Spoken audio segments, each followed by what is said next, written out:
Ayan, magandang gabi. Nito tayo sa Taguig. Yan, nag-home service tayo dito sa Honda Click version 3. Ito, pang-apat na to eh. Pang-apat na unit na to dito ang ginawa ko. Yung iba na dyan.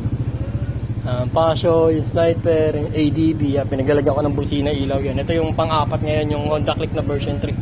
So, nilagyan natin ng Senlo X1 na 60 watts sa Kia original.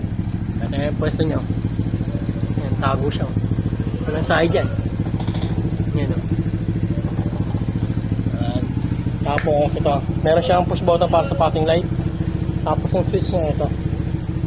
Ayan yung buga ng low. Ayan yung low niya. Ito yung high. Ayan, liwanag niya. 60 watts. Tapos pag yan sa low, passing light sa high. Tapos kapag ka naka-high ka naman, passing light sa low. Then pag naka-off ka, sabay. Okay, ayan siya. Switch at saka yung push button para sa passing light. Tapos sa horn naman natin, naglagay tayo nito hollow switch.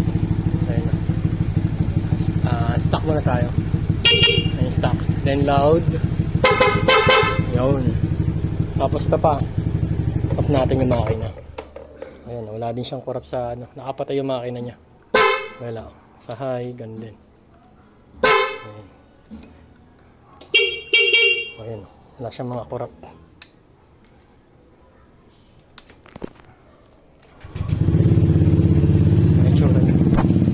Blue lens na rin yan, sir. Taga mo, nag-blue. Ayan siya. Yan, para all white siya.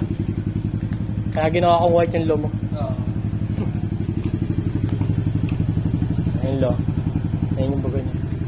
Pag high, ayan, dilaw. Liwanag. Ayan lang. Ito sa Honda Click version 3. Thank you.